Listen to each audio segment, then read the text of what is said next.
Hey, Ankit, how are you? Hey, I'm amazing. Thank you for asking. Dominic, you look great as always. I love that big smile on your face. Yeah, thank you. Thank you. I guess the people listening on the podcast, I guess now they know we're recording this for YouTube as well. Big smile on your face too. You've been traveling a big chunk of this year. Yeah, almost too much. I sometimes forget what time zone I'm in. My watch is just keep adjusting my watch every time I'm traveling. Yeah. I get myself one of those smart watches. I guess the other trick is just to stay in the time zone where you live, no matter where you go in the world. Yeah, and you know what? The funniest was the worst hangover or the jet lag I got actually was from my trip to Vegas. And it's Oh, the same time zone that I'm in right now. So yeah. That was the AWFS show, right? correct. Yeah, the woodworking show in Vegas. Do you know what I love most about flying to Vegas? I don't. So I've done lots of trips to Vegas, not for what people think, but my last company was headquartered out of Nevada. And so I had to go down there quite a bit. And I'm not a gambler, so maybe in the last 13 years, I've probably put $100 on the table in total. Like, I just don't gamble. But anyways, I was the only guy working on the airplane when everybody's flying down. Flying down, the flight to Vegas is like the Aloha deck on a cruise ship. But the flight home is like the limo ride after a funeral. Everybody's just Absolutely, you yeah. smell like cigarettes and booze and regret. Yeah. I was on that limo ride recently. Last week, I should say. Well, listen, the reason that you're here is because I guess we're going to bring the world to our listeners, because you've been, in the last couple months, the most recent one was the AWFS, which was in Vegas. You went to Interzum and Ligna. Ligna was in Germany. Correct. Yeah, Yes. where was Interzum? Yeah, Interzum and Ligna are back to back in Germany. Yeah. Yeah, wow. So you've been a busy guy. I sort of tapped you on the shoulder and said, listen, can you do a lessons learned? For all the people who weren't able to make it to these shows, can you give us the high level, what's the big takeaway from an owner's perspective? What are the big takeaways, the big trends we need to watch for in 2020, 2021, et cetera? So I'm hoping we could pick your brain on that today. Yeah, you know what? These shows are just overwhelming. I almost sometimes not want to go to these because you just go there and you're just inundated. There's sensory overload in terms of what you're listening, what you're seeing, what you're hearing, what you're in meetings with people. So what I like to do is come back and distill it down into a high level of if I were to present it to my team, and I do present it to my team, what would I tell them is coming in the next 3 to 5 year horizon and what's happening now? And Right. that's basically what I share with my team here is what I'm sharing with the listeners today. It is a lot. I heard that this year's AWFS though was better than any other before, and I guess you always hear that, but there's an energy after this one that's different than I've ever had back from people. Yeah, I mean, what I like about these shows is that they're every 2 years, so you get a bit of a break from them. So by the time you show up to it, enough has changed and enough is coming up, and people are investing a decent amount in them to make a splash. So they're coming up with new and innovative products, and industries changing, and with the world these days changing so fast that there's enough changes in those 2 years. So that's why it gets better almost every time you go there. Neat. Yeah, that's a good cycle to do it in. Hey, people listening may not have heard your previous episodes. For those of you who haven't heard Ankit before, I had him on because he runs something really interesting at his company. His company is a big fan of the Rockefeller Habits system, so he uses strategic planning. And one day when I was visiting his office, I happened to see his huddle. And I was so just blown away by your team on that, that I had you come on the show and talk about huddle. So for those of you who haven't heard Ankit before, go back and look at a past episode or listen to a past episode, and you'll hear his take on how he runs his company. Quite like a tight ship. I mean, you do a really good job. You have great communication flow, great culture, etc. But for those people who don't know you, Ankit, can you give us 2 minutes on who you are and why you're talking to cabinet makers around the world? Thank you, Dominic. Most people like to do? They like to talk about themselves, and this is my chance. I've been in business in woodworking specifically for just over 10 years now. I started my own business in 2010 called Cabinetmaker Industries. we are the premier distributor of raw materials for the woodworking industry. So our customers are manufacturers of cabinetry, furniture, and millwork, and we source 20,000 products from all around the world that we sell to them. And we have an online store as well, kitfly.ca, in addition to our brick and mortar stores that we do. And then we have a vendor managed inventory program that we call KMI. It's kind of our signature product that most of our customers come to us for. Mm. And, you know, for me, I've been in the industry long enough to know what's happening and what has happened, but also new enough that, you know, I'm still open to learning new things and pivoting my business idea and my business to new and innovative ways. Yeah, and I guess that's what keeps you going back to those shows. You're always looking for what's new and what the trends are. Absolutely, yes. What trends are old and dead. Yeah. It's hard for stuff to die in woodworking, but somehow they're always there still. Hey, you know, I was looking at my closet today. I've got shirts in my closet older than my kids. I think it's time for them to go. And they're, you know, even though there's still old tools that do the job in woodworking, some of those, it's time for them to go too, because there's just newer, better ways of doing things, right? Absolutely. And in this day and age, you know, disruption comes fast. So if we're not adapting quick, you know, somehow it's not like 20 years ago. It's quick. Stuff happens quick. Yeah. Well, you distilled all this down, and I guess you already presented this to your team. Can you tell us what the top points were or are that you brought home from these international woodworking shows? Yeah, I mean, so I have them written down here. Is it okay if I refer to my notes here, Don? Absolutely, yeah. Perfect. So between all three of the shows, there was a lot of machines, a lot of equipment, a lot of new products, new materials, new ideas and thoughts, and a lot of the old stuff just dressed up. So, you know, in that noise, what I was looking for was the big overarching themes of what's actually happening in the industry. What are some of the big, you know, shape-shifting stuff that's happening that's going to end up changing the way we do business in the long term. Right. And it's happening in the short term at a smaller scale, but in the long term, how is it going to happen? So the number one is digitization, and it sounds like a bit of a buzzword, and you know, it sounds like digitization has been around for a very long time, but when it comes to woodworking, it's coming at a big scale, especially with what's happening with smart home.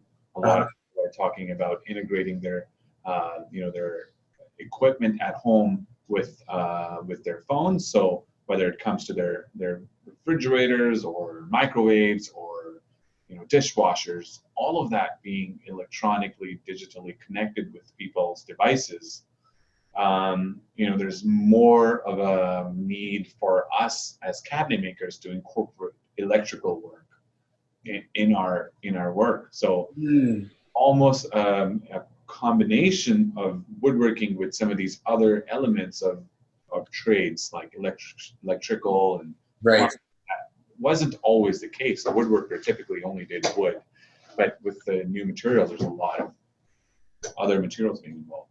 So, Ankit, do you mean beyond puck lights and LED inserts? Are you talking about another layer or level above that?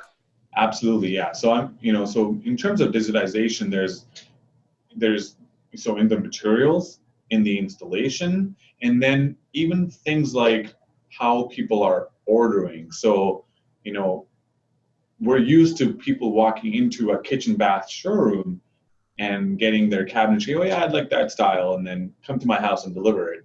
Yeah. With online, you know, everyone's shopping online these days.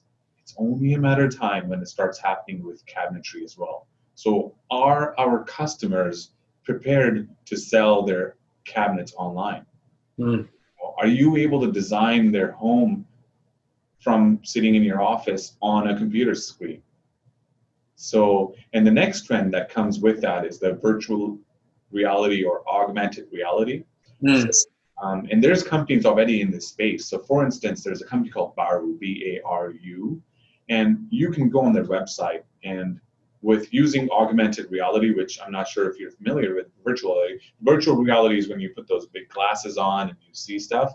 Yeah. With augmented reality, it's usually an app on your phone that you try to scan a little piece of equipment or a graphic on a page, and then out pops this 3D looking graphic that you can now scale with your phone. So you can imagine what your cabinetry or your furniture would look like in your house. Wow. On a screen, but in a 3D format. It's amazing, that stuff. So it's what. Are you saying, hold on, are you saying I can actually project a vanity onto my bathroom wall? Correct. Really? Exactly. And again, this is stuff that is happening now, guys. I'm not saying this is 10 years down the road. This stuff is happening now. There are companies that are already doing it. There's a company called Baru that if you were in New York today, you can go on their website, design a bookcase to your own specifications. Imagine what it would look like based on the materials and the colors and the size. See that on your wall in a digital format and click a button and order it and have it delivered to your house. Whoa. So this stuff is happening now. So digitization, virtual reality, and augmented reality. The next one is individualization, where there's this integration of work life and home office. A lot of companies are getting, if they weren't already, are getting more and more warmed up to the idea of people working at home. I have a friend who owns a 100-people company, and he has no offices. All 100 of his staff are working from home. Right. In the world, so they could be anywhere in the world.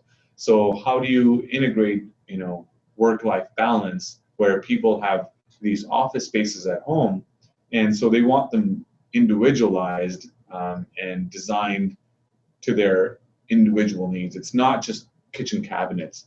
It's kitchen cabinets incorporating a workspace, incorporating or in an office, incorporating your boardroom also in the kitchen cabinetry. So the multi-function spaces, as real estate gets expensive and more in demand, so these spaces are becoming more and more individualized to people's needs. Then there's mobilization. So in terms of designing myself, like I don't want, typically in the past everyone had the same looking cabinets. Then slowly came lots of different types of colors and materials. Right. You choose off of a catalog or physical samples. Now it's like, no, I don't want to choose what's out there. I want my own. This happened with the paint industry a long time ago, where you could mix your own paint. Yeah. What's happening with cabinetry and furniture now? You're not stuck having to order off of the 35 color sample board that's out there. You choose my color. So there's companies with digital printers out there who can print your color, your design, your pattern on your own cabinetry. You don't have to have just a standard wood grain look. You can have a pattern. You can have your kids' photos printed on your cabinet doors. So you don't need to put picture frames on there. Your cabinet doors are pictures of your kids as wow. Yeah. I don't know if I ever related this story to you, but I do strategic planning sessions with my clients. And in one of those meetings, my clients, I asked them the question, what is your big, hairy, audacious goal? And that's something I know you're familiar with because you've done that same strategic planning system that I use. And what they said is they wanted to print, they wanted to make the first 3D printed kitchen in their city. How far, after coming from these 3 shows, how far do you think we are away from 3D printed, like fully 3D printed cabinetry? I think we're a bit far away still. Yeah. The issues are not in the technology. The issues are in the costs. So if you were to do an extremely custom piece, you could do that now. But in terms of mass producing cabinets using 3D printed material, we're far away from that because the material costs are still too high, and the equipment isn't sophisticated enough yet. Maybe pieces and components. Like you said, like the picture, that's a component, or that's a treatment of the surface that can be done with 3D printing. Correct. Like corbels, a custom corbel or a handle, you could do that. Yeah. Still won't be competitive against what's mass produced, but it's still possible. Yeah. So I think we're far away from that, but definitely a lot of customized individualization of materials, and being able to print your own cabinetry. And for instance, I saw at the show somebody who had solid Carpathian elm burl material, which is these trees are almost impossible to find. So they're very expensive. Even if you do find them, it's hard to find a way to cut them and then get real value out of them. You could print that print on normal wood and make it look exactly identical. Like as a veneer or as like the veneer. Really? So, yeah. So if you were building a yacht and you couldn't find that one door that was broken now, you could just have it printed, or the entire cabinetry in your yacht could have been just printed. And every 3 months you could change it to the other design that you wanted. Or if you had a party going on, if you're one of those people that's got the yacht or a fancy house, yeah, you changing your cabinetry to match the theme of your party, because now you can just get it printed to what you want it to.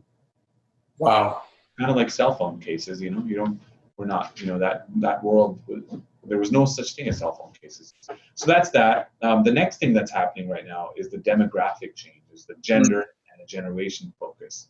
So typically the cabinetry has been focused a lot more on females, and then with the aging population, there's a lot more older people out there. So there's a lot of focus to make cabinetry and furniture more gender neutral, and also to focus more on the older generation that has needs that are distinct or different from other generations. What's an example of that? I'm having trouble picturing in my mind how to.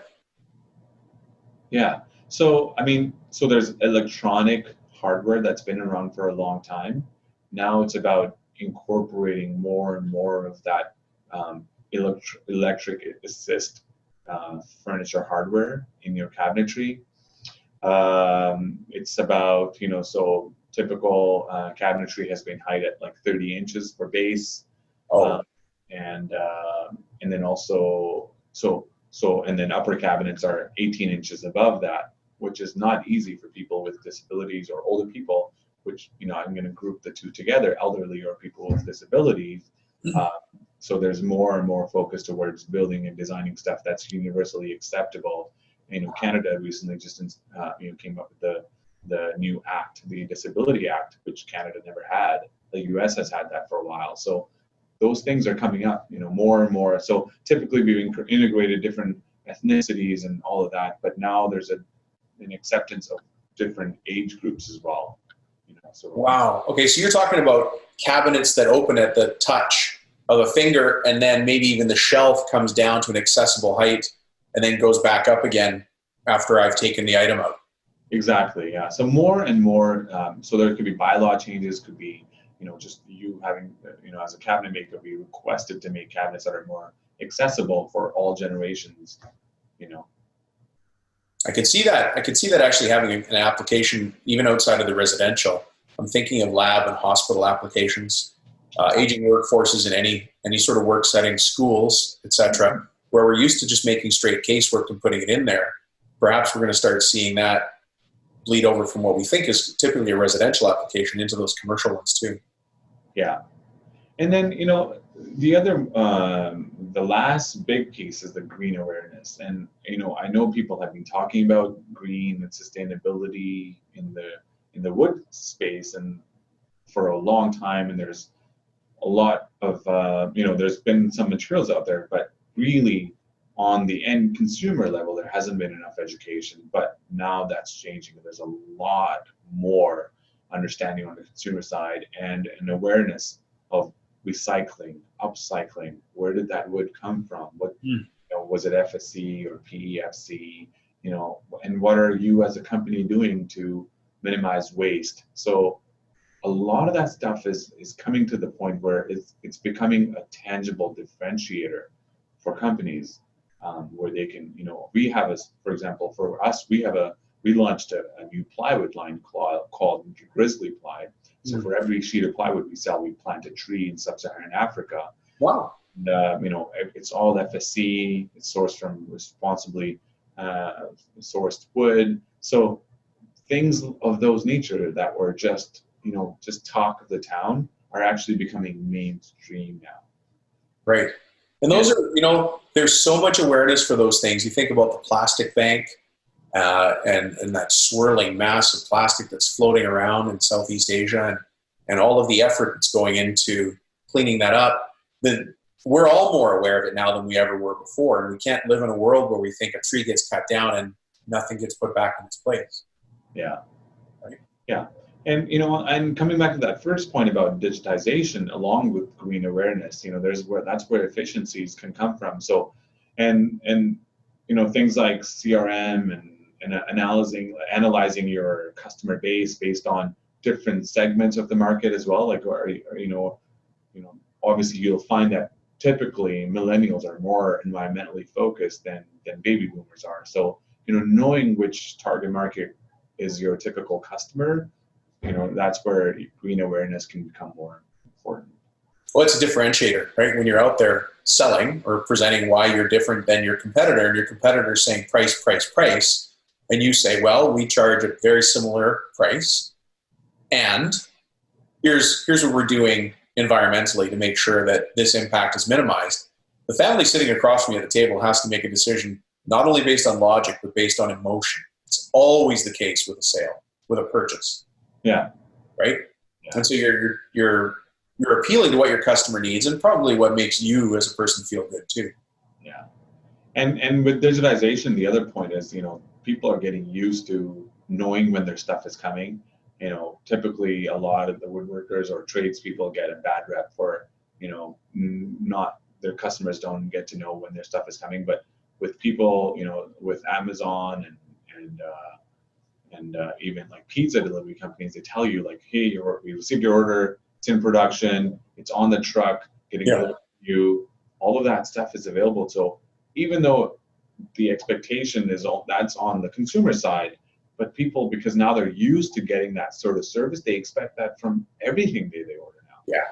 Right. So that's the same. So stuff like that will require investment in technology for companies that are, small to medium-sized cabinet shops. So a customer can check online what their status of their order is. When will the cabinetry show up? When will their furniture show up?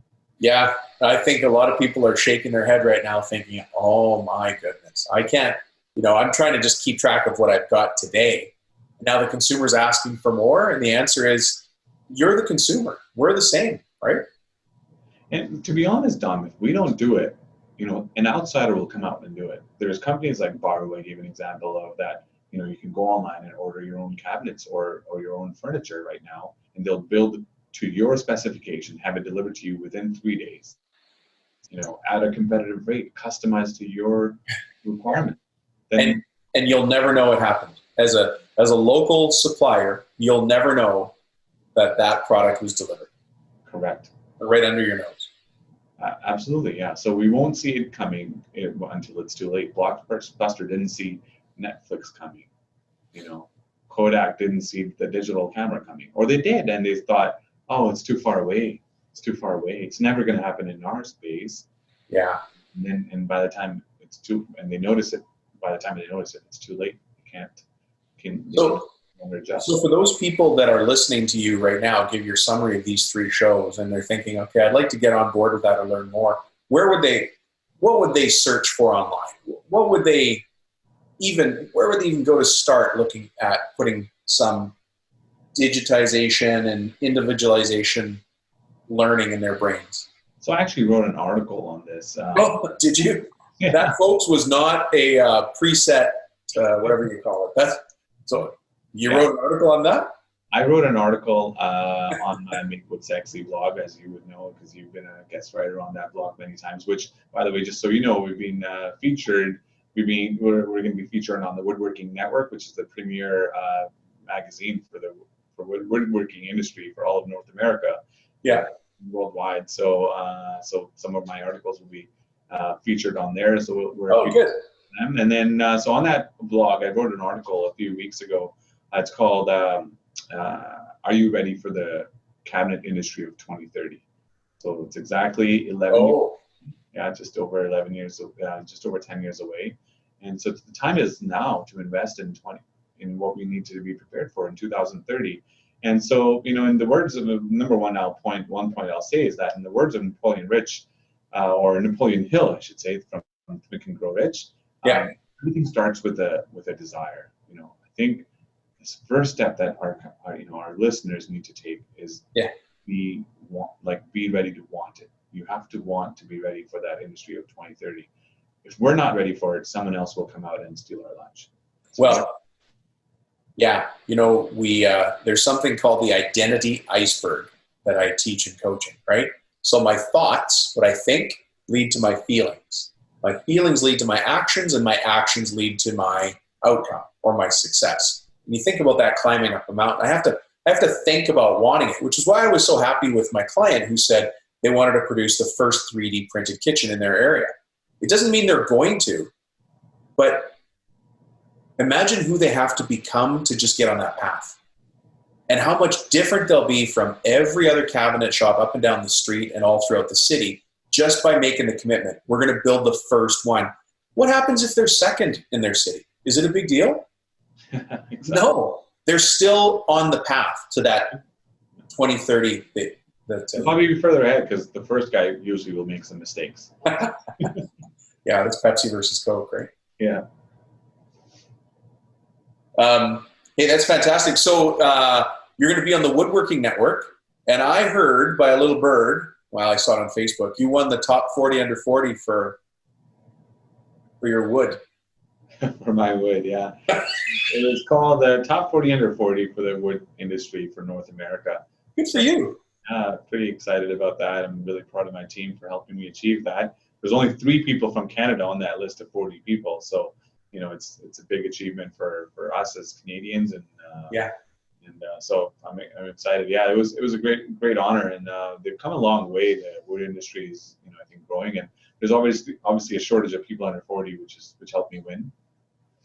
Yeah. Well, those of us who are over 40 are just bitter that we no longer qualify. That's right. No, but I think we've done quite a bit. My team's done a lot to help me win it. Yeah. So between all these shows, because you've invested time and money to go to them, if I was a medium-sized cabinet shop, let me split this. I'll do 2 questions. I'll do a residential and I'll do a commercial. You may not want to answer this because I'm going to ask you which show I should go to. But of these 3 shows, if I was a medium-sized residential cabinetry business, which show do you think would give me the best return for time and money? Comes down to the goals you have. So I would say, and where you're located. If you're in North America, because I know your listeners are literally all around the world. The last time I did a podcast with you, I got calls from Panama and Australia from people. So I have to be careful how I answer this. But depending on where you are geographically, if you're in North America, I highly recommend the woodworking show in Vegas because, for one, it has both the materials and the machinery under one roof, and number 2, Vegas is a cool place and it's fairly easy to get to. The other one that's good is the IWF show in Atlanta, which is next year. So because Vegas happens every 2 years, right? The alternate year they do either Vegas or Atlanta. So the next one will be in August in Atlanta. And then if you're in Europe or if you're looking for machines specifically only, then LIGNA, which happens every 2 years in Germany, literally is the biggest show when it comes to machines, and it is way more advanced when it comes to machines compared to the Vegas or the woodworking show in Atlanta. So if you're looking for machines, then go to LIGNA. And Interzum, I would say, is an interesting one. I love that show. From my perspective, it's a fantastic show. The issue is that it is only materials, 1, and then 2, there is a bit of a design and architect focus there. So, for someone like me who's looking for these big, over-encompassing things, what to focus on in the very long term, it's really good. But if you're a cabinet maker today that is looking to, resolve problems in your production today, it may not be the best one. But if you're looking to find out where to go next, if you're getting ready for 2030, I recommend going to Interzum as well. And do you think those insights would be the same if I was primarily a commercial shop? Commercial shop, it may be a little bit different in the sense that I think they're less design focused. Most of the stuff that comes to them is specified by a designer or architect in advance. Yeah. So I would say that InterZoom is probably even less value, the least value for them. So in that case, they would be better off going to the Atlanta or the Vegas show. And Ligna would be a lot of machines, which it's myopic. You only get to see machines. Machines. Yeah, you won't see anything else. So. But yeah. I guess the takeaway there is that whoever's listening to this show, they have to go home to their spouse tonight and say, honey, I have to go to Vegas, or I have to go to Atlanta for business. That's right. For either of those shows. Yeah. Well, thank you so much for joining us and giving us these insights. For people who are driving or maybe walking their dog while they're listening, would you be able to email me that or have somebody get that list that you have there? Or what should they do if they want to contact you for more info? Yeah, they can always email me. My email is Ankit, ANKIT, @kitply.ca, or they can go to our website, www.kitply.ca, and go to the Contact Us. I am going to create a one-page document for you that I can send over to you. Sure. You can either make it available with the podcast, or they can reach out to us and we can have it for them. Yeah, I'll put it in the show notes. As people who are regular listeners to the show know that every time we do a podcast, we record it as an audio, which is the podcast. There's a video, which goes on YouTube. There's a transcript, which goes on the main page of the website. And then this gets turned into a blog article, and we'll also put it out in different forms online. That's fantastic, Ankit. Thank you. Hey, absolutely loved it. This is my third one, I believe, with you, and every time I do it, I get value out of it so much. So I'm grateful for being here. Yeah, well, thank you, Ankit. I always look forward to talking to you face to face, and so hopefully we get to do that soon. Sounds good. Thank you. Have a great day.